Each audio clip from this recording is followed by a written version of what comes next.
So they asked me to talk about implementation of trial optimization, and some of this, there it goes. So some of this is based on our current experiences and processes at Lilly. So just as an outline, briefly talk about the value proposition, and then go right into a process for optimization that can be used to scale up across the company. I'm going to speak very specifically about a trial simulation framework. So really putting in place a step-by-step process and approach to be able to drive quality and to be able, again, to implement it more broadly across clinical programs. And then I'm going to move into simulating the clinical plan, because at this point in our approaches, simulating a clinical trial, we feel we do that rather well. We're looking at simulating an entire clinical plan now, and then eventually how that feeds into portfolio management. And I'm going to give a brief explanation about estimating risk, and I have a couple of case studies here. So if you think about an industry vision, this is from the official minutes of the Pharma Adaptive Design Working Group, a visit we had with the regulators at FDA. And in those minutes it said, the progress made in adaptive trials may translate into better planning of all studies, and within the next 5 years we will see a change in study planning and the choice of study designs. Now, what he was referring to, and this is coming from Bob O'Neill, was that to do an adaptive trial design, you have to simulate the trial. And what they were seeing is that the process of simulating the trial, regardless of whether you landed on an adaptive trial or not, improved the overall study. And that starting to lead to the belief that in the future all trials will be simulated before they're finalized, and discussions around them with the regulators can actually be more quantitatively based by simulating various scenarios. In the FDA draft guidance that was released in 2010, there are several paragraphs devoted to trial simulation. Here's one where trial simulations can be helpful in comparing the performance characteristics among several competing designs under different scenarios, and talking about their ability to compare the probability of success of the trial for the objective. This does not mean understand the power of the trial, but really the success to answer the scientific questions, leading to the correct dose selection, identifying the correct patient population. So this is a standard formula that you may see about productivity, and what we really want to do with trial optimizations, we want to maximize the numerator while minimizing the denominator. What happens is, initially, trying to implement some of these approaches, using the same procedures and processes that were optimized for fixed trial design, actually what you see is that denominator increasing, dampening the potential benefits of the improved trial design. So one of the things that we do is we address both of those by really thinking about redesigning how we do drug development. So the way I think about it is that we have optimized and done a very good job optimizing the industry for classical trial designs. The act of optimizing them actually makes them less flexible, and when you try to bring solutions for adaptive designs by just hitting it with those same processes, you actually drive a lot of inefficiencies. So what we found and have done is that the issues are resolvable. You have folks thinking about how to resolve the issue based on what you're trying to solve rather than trying to apply the existing processes. So we've revamped SOPs, we've revamped business planning, etc., to be able to address that. Now, when I think of trial optimization, an adaptive design is one of the tools that we use to optimize a trial. They're very, they learn from accumulating data. But what's key is they reduce the need to make assumptions. So oftentimes in classical development, we have uncertainty around the dose, around the sample size, etc. We make an assumption and we run the trial. Adaptive designs help you to mitigate the risk in some of those uncertainties. But of course, we can't consider them in isolation. So one of the things that we've done from early on is when we're simulating different designs, we always are able to articulate very clearly what the advantages are of the adaptive approach over the traditional approach that we might take. And so being able to bring that to senior management to understand the benefits. So here's a cartoon that we use, what adaptive designing an adaptive design entails. And it's the same as what a trial optimization entails. And that is looking at alternative development plans and alternative analysis approaches with trial simulation, making good use of our PK/PD knowledge, our knowledge of the biology, and actually coming up with quantitative assessments of different development programs. What we have found is that most all the time, teams that go through this process end up with something different in their plan than they started with, whether it's the number of doses, the sample size, the type of design. So what we propose is that a clinical trial, if you think about it as an assay, we don't know what the truth is, right? But we want to understand how well can this design, analysis, and set of decision criteria help us to arrive at the right conclusion. So in practice, what we do is we run a lot of different possible truths through the trial to try to understand how sensitive and specific that set of criteria are in arriving at the right answer. So we actually have a couple computer-based training approaches, one on adaptive design and trial optimization, and another on model-based drug development with simulation. And here we have an approach that teams can take. So we say you first start with agreement on the objectives to either maybe proof of concept or launch, and then we want to compare those development strategies, not trial design strategies. For example, you're not going to think of a seamless 2-3 design if you're just focusing on the objective for phase 2. We really want to step back and think about the broader goals.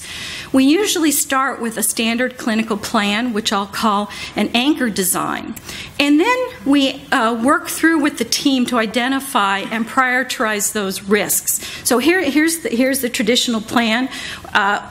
What assumptions are being made here? And then we determine specific goals for the alternative plans to address those uncertainties in the program. And we do that then and explore it through simulation. It's an iterative process, but the key is that time and resources are required to be able to do this process. So what we've done is we've put in place something called an advanced analytic strategy document. So every compound is to eventually have this document. It starts at pre-candidate selection, and we work through the different advanced analytic strategies, including trial simulation. And we think beforehand about the type of information we'll need for the simulation. It might trigger literature's reviews earlier, the building of models earlier, etc. And this is a living document that we update with the molecules. And we've put these activities into our single process map with different check marks along the path in terms of what you need to have done by this time point and that time point. You get it built into your critical chain process, etc. So it becomes not something that you do when you don't have time. It's part of the process. It's part of the expectation. So I think we've talked the other talks about the role of trial simulation. So I want to go right now into the trial simulation framework. And again, when you look at what we're going to do is classify different buckets and types of models. And when you look at this, it becomes very clear the cross-disciplinary involvement and how we work on this as a team to provide the information that goes into the trial simulation. This schematic was published, the working group published this in 2009 on good practices for adaptive clinical trials. And it might look, do I have a pointer? I can use the mouse. So if you start with study information, this is just the aspects: maximum sample size, maximum number of doses possible, visit schedule, that sort of information that we gather. This gets fed into developing the virtual patient responses. These are composed, I'm going to say more about this later, but from information we know from the PK/PD models, but also statistical models that we use to assess design robustness. So we have another group or bucket of model called the trial execution models. So here you see the pharmacokinetists, physicians involved very heavily, well, throughout it all, but especially here, the trial execution models, a lot more with your operations team. So you're looking at recruitment profiles, dropout models, potentially compliance issues or data contamination issues, all those types of models that you can impose to understand the behavior of the trial that actually can very much influence the outcome of your trial.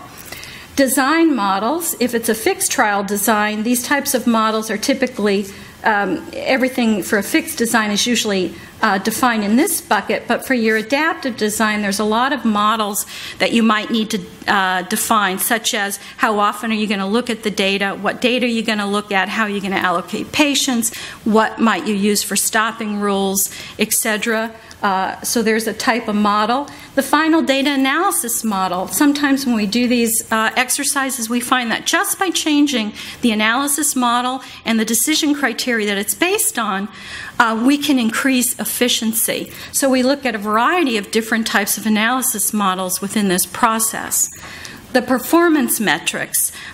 We always start with a clinical trial simulation plan, and here's where we identify what we're looking to optimize, and this is all discussed with the team.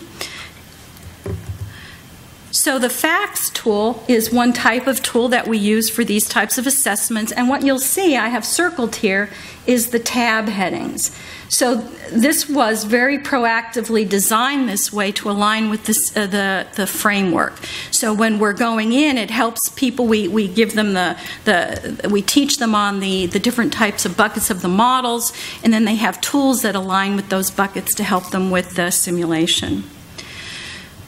I want to talk a little bit more about incorporating the PK/PD information, which I think is really crucial to this whole point. One of the things that we've done at Lilly is we have a tool that they've created to manage the PK/PD models. That tool has an approach that can enable it to create virtual patient files in a FACTS-compliant format. So the PK/PD modelers can, put together their models and basically press some buttons and get a FACTS-compliant file that we can read in to the FACTS tool to be able to simulate that. We look at slices, and by next year we should be able to automatically integrate over all of the model variability as well to be able to provide single summaries of some of the operating characteristics. So how we use the virtual patients that are coming out of these models. So if we have a model that we think is our best estimate of truth, we usually will start with that, and we do the trial simulations to optimize the design to answer the questions we want to answer. And then we look at other PK/PD models. We'll call one the pessimistic, the other optimistic model, to assess the robustness. So you want the trial to work well under your best belief of how the drug performs, but you want it to also do reasonably be well if that's not quite on target. In addition, we solicit from the physicians, the biologists, maybe the chemist, some other ideas of how they think that the drug may perform, and we run those through as well. Because this is a whole team exercise, and we want all of the members of the team to feel comfortable with the design that we've ultimately arrived at. So we solicit these from opinion, for example.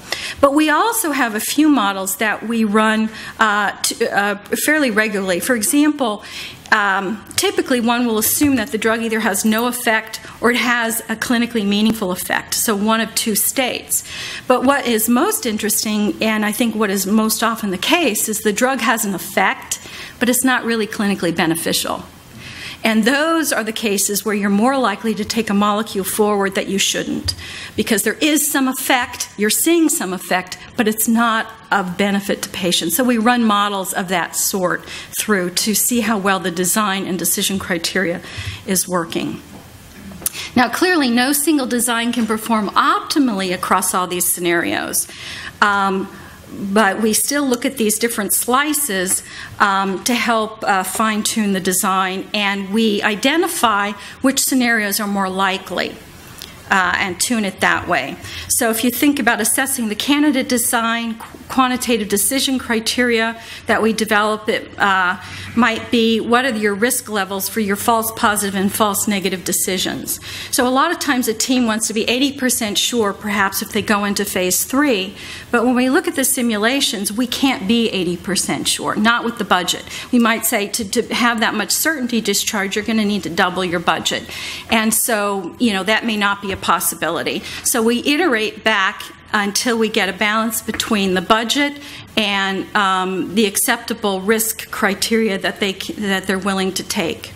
And so the research questions that we're optimizing over, again, they're not about the power or about the likelihood of getting statistical significance. They may be things like we want to be able to determine the minimally efficacious dose, or we want a design that's going to reduce patient exposure to ineffective doses, those sorts of questions.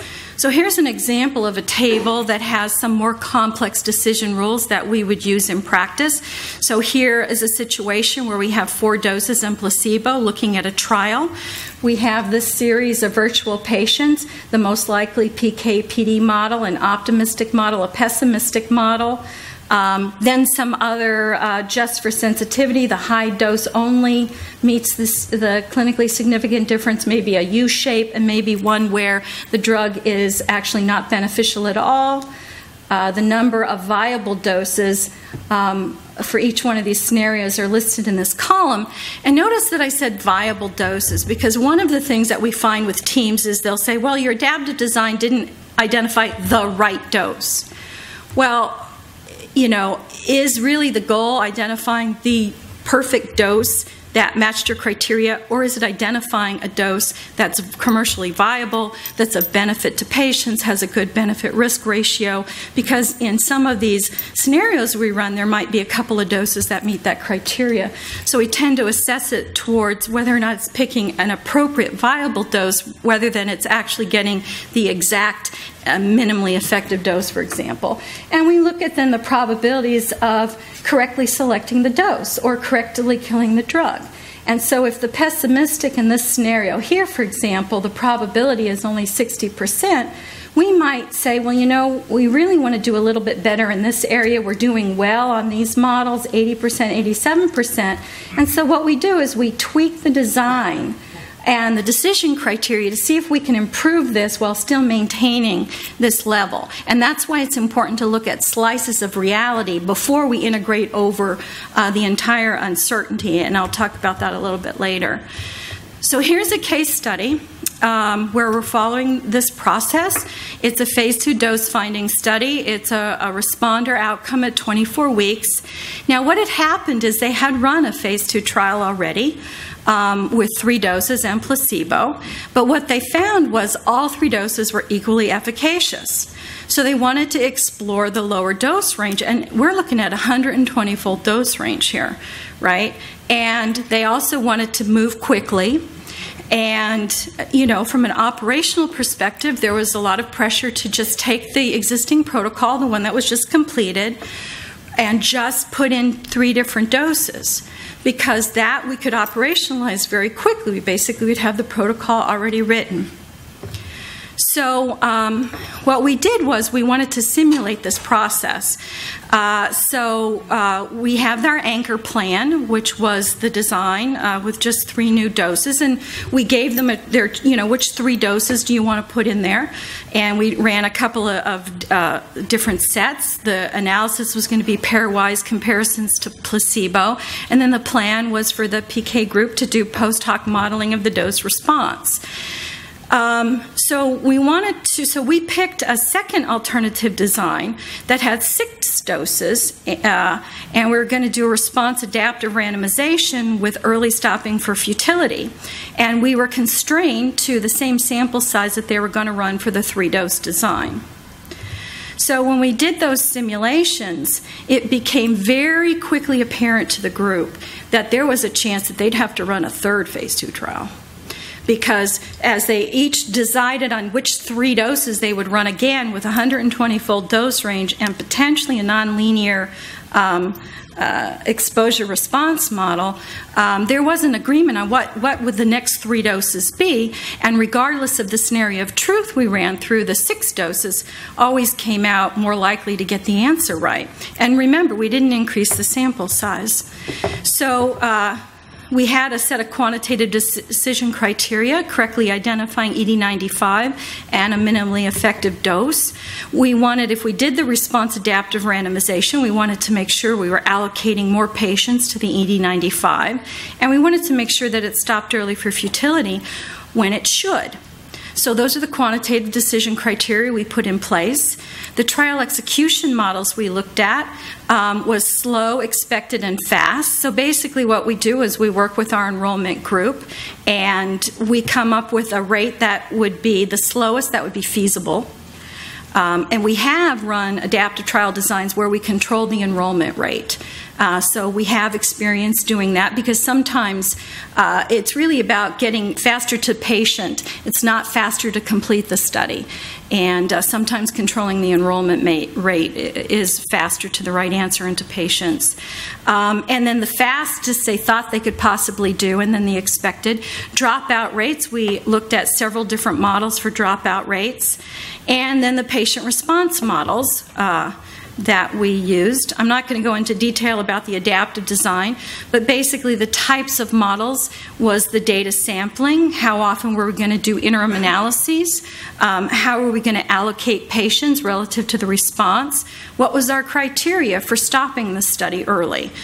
We use a longitudinal model. So one of the things with these designs that can be very beneficial is when you go in to do an interim analysis, traditional statistical approaches, analyses are just done on patients that have completed the trial or have had the opportunity to complete.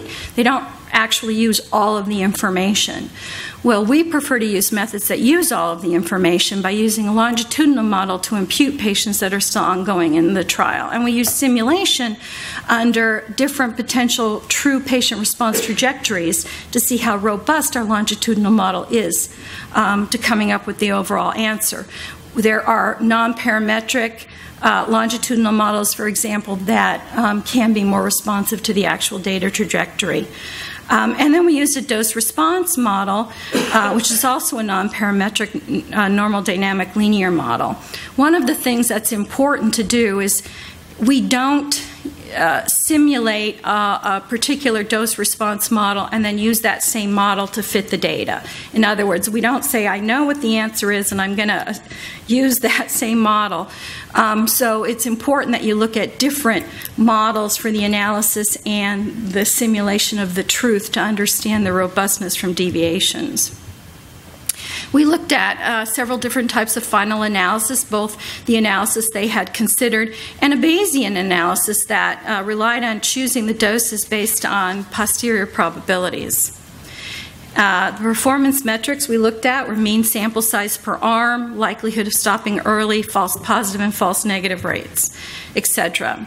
So what we found was that both designs had high power for the trend test, but that the Bayesian analysis was far more likely to correctly identify the right doses going into phase 3. And the response adaptive allocation did perform under a variety of scenarios as we had hoped it would. And of course, when I say that, understand that we tweaked that algorithm quite a bit over time to see that it performs well. And so at the end of the day, the team chose to do the response adaptive analysis with the design with the Bayesian analysis. But I think regardless, the simulation activity took the team very quickly from 3 doses to 6 doses.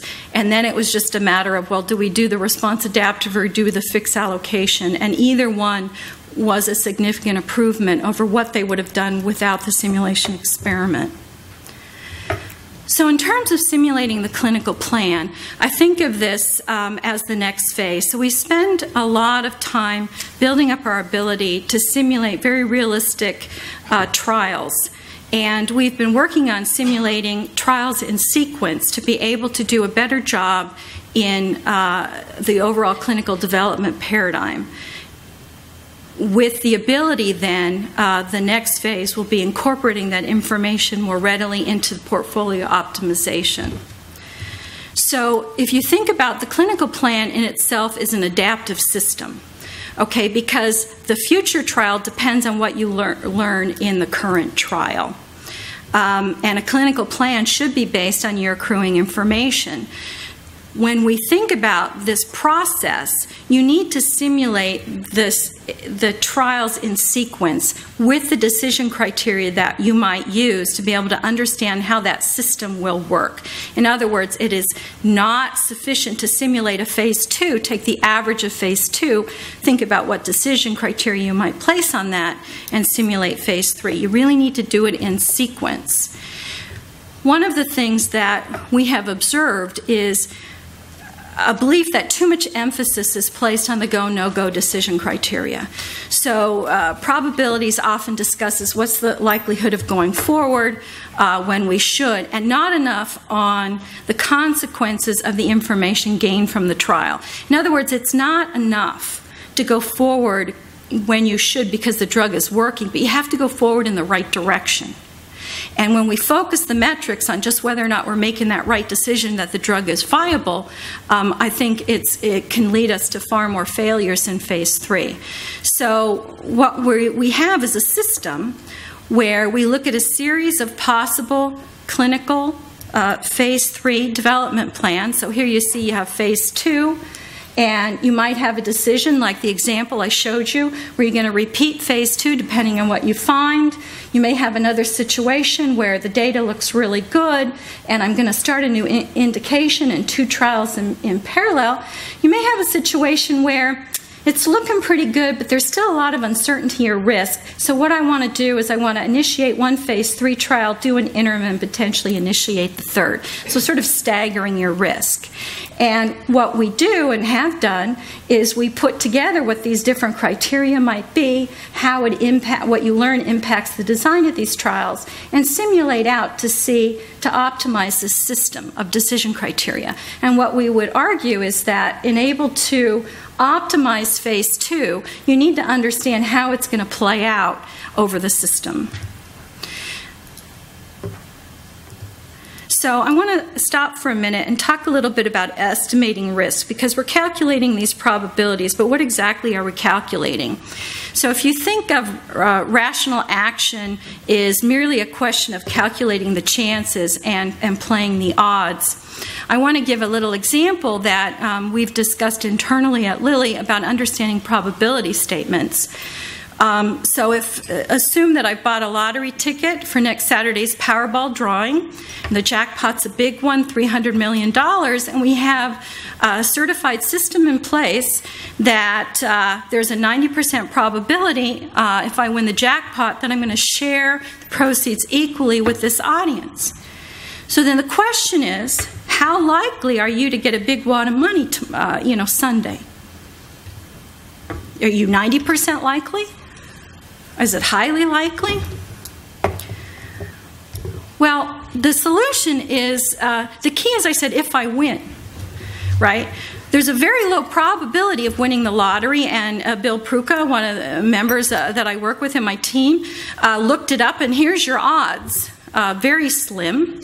So therefore, the probability that you're going to get any money on Sunday is that really small number in blue. Okay? So why do I even mention that?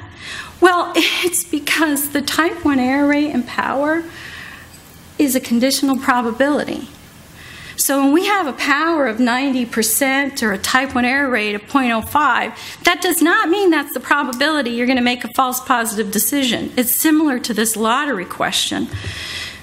So give you an example. Let's say we have a phase 2 study. We have a one-sided hypothesis test.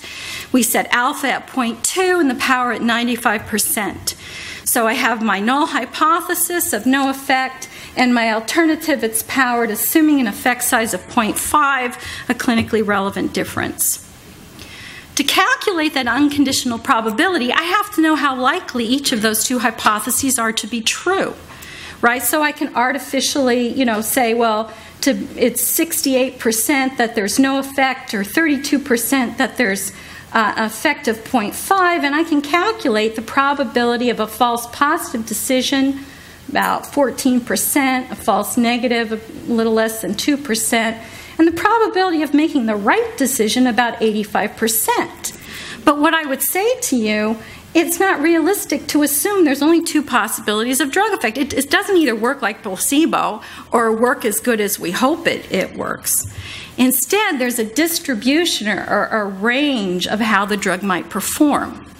So what you have here in red is maybe there's some probability the drug actually performs worse than placebo. In green, some probability it performs at least as well as the clinically relevant threshold or better.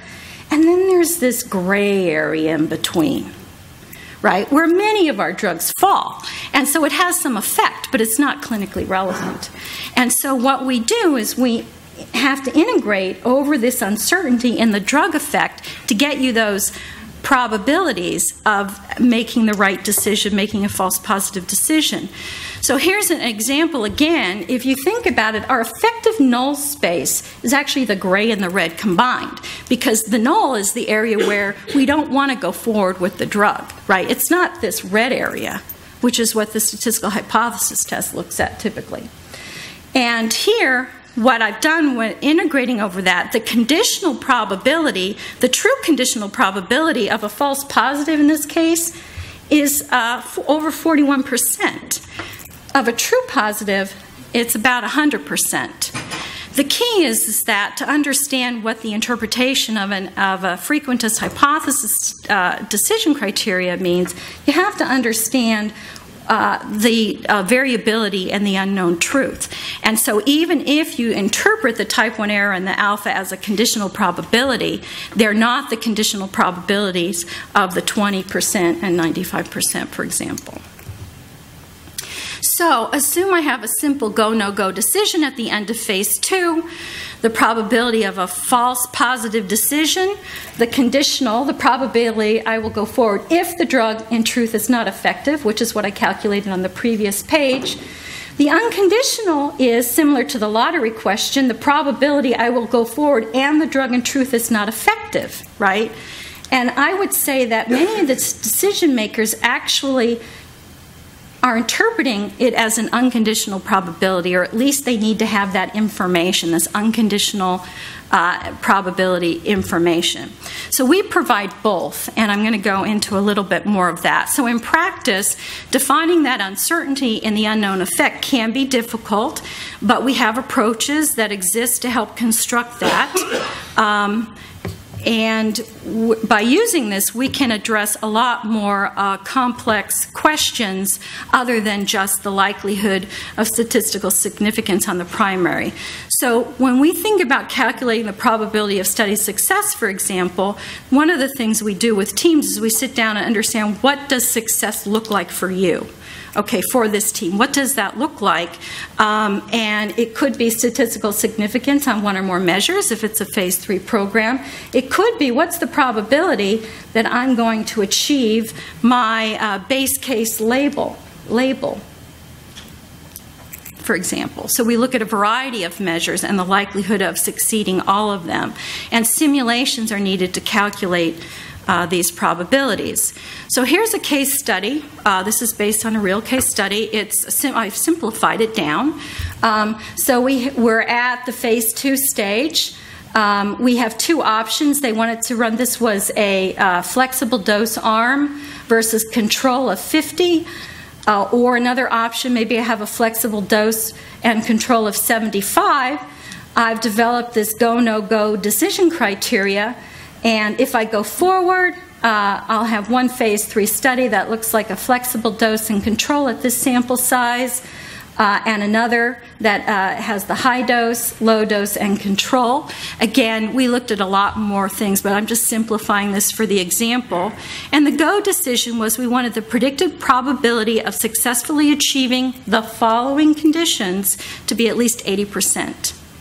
All dose arms have a numerical mean change from baseline greater than placebo, and both of the phase 3 studies are statistically significant on their primary analysis. So again, simple, but what I'm doing is I'm simulating way back here through this system, and success to a go decision is meeting these criteria.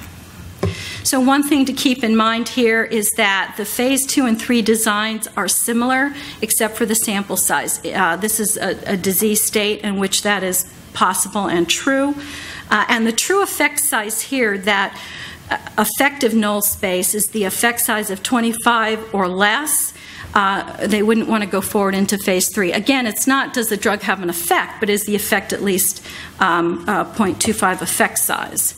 So here's the prior belief in drug effect with the effect size here, the probability the dose is at least this effective. So here's our effective null space.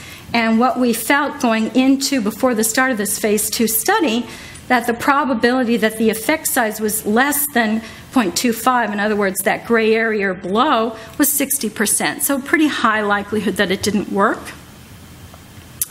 Now, in general, the larger the sample size in phase 2, the more accurate the prediction of success of the future studies. So basically, the bigger the phase 2 increases the likelihood of the right decision coming out of phase 2. So it increases your true negatives and true positives. It reduces your false positive and false negatives. Now, the larger the sample size in phase 3 studies, with this decision rule, the more likely you are to have those studies be positive, even if the effect size is less than 0.25. So it actually can increase the false positive and true negative decisions and reduce the false negatives and true negatives. Now, because we do this a lot with a lot of teams, knowing that decision criteria that the team wanted, which was back here, we felt that given the variability in this measure and the small sample sizes, they weren't going to be able to get this much precision and be able to make a good decision. So we simulated that to help them understand. So what our concerns were, if you look here, this is a table of unconditional probabilities integrated over that prior belief of truth, and this is a table of conditional probabilities. The first option was a 50 per arm.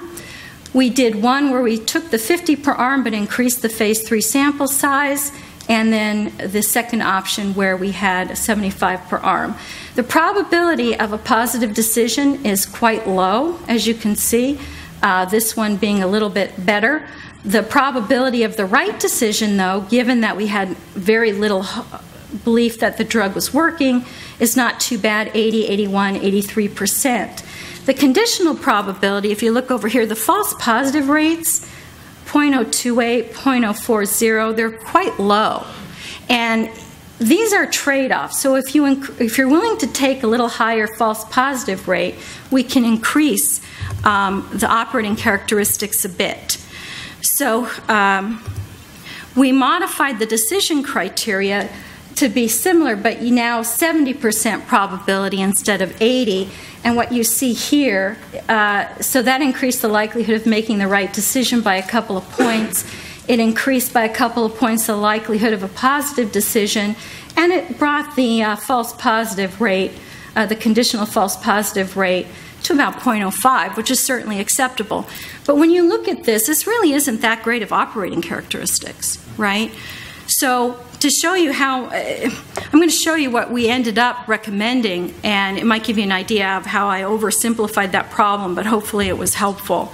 So we actually recommended something called an operationally seamless 2-3 design. So if you'll recall that the phase 2 study and the one phase 3 study was basically looked exactly the same except for sample size. And so what you're able to do is you have 2 protocols in sequence. And you enroll the first so many patients go to the phase 2 study, but you continue enrolling the phase 3 study.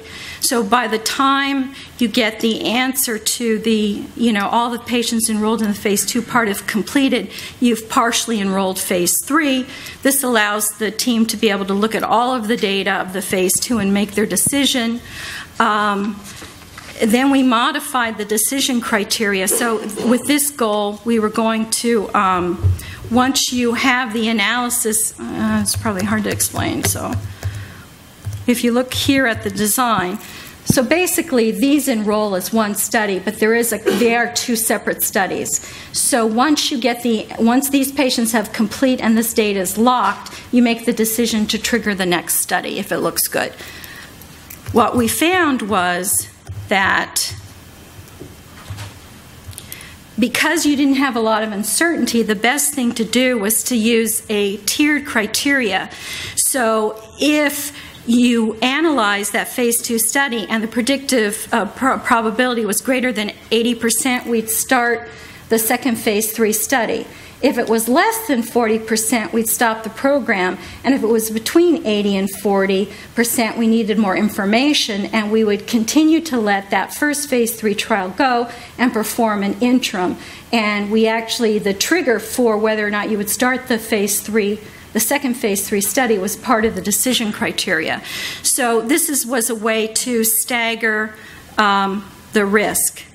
And this procedure actually saved 1 year over the original anchor plan. So just to conclude, we find that trial simulation almost always results in design improvement.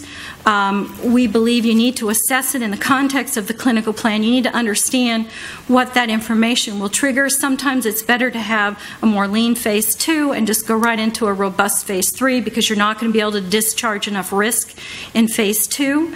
I believe the ideal future state is that as you're developing the clinical plan, you have a clinical trial simulation strategy that you develop at the same time, which is what we are doing. It's not just about making the right go, no-go decision. I think too much emphasis is placed on the power of a primary analysis in phase 2. You need to understand the estimation aspect of the exploratory study and how well are you set up to design the phase 3 program. You need to think of design as not just the actual study design, but you need to think about it as the design, the analysis, and the decision criteria. You really need to think about what you're going to do with that information, and that thought process actually can drive quite a few changes in both the design and the analysis approach.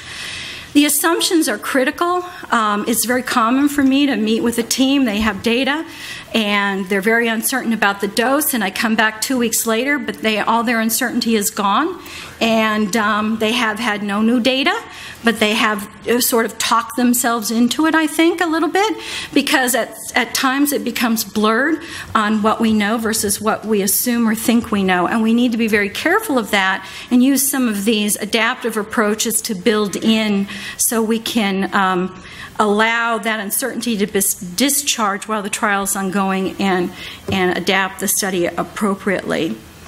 I think the simulation framework from that paper can actually be used as a guideline. I mean, we've set it up as part of templates, so when they build the simulation plan, they have those model buckets and they can actually define them in that plan.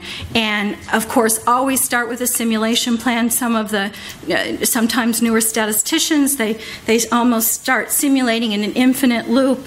It's very important that you understand the end game, so these can be done in an efficient manner.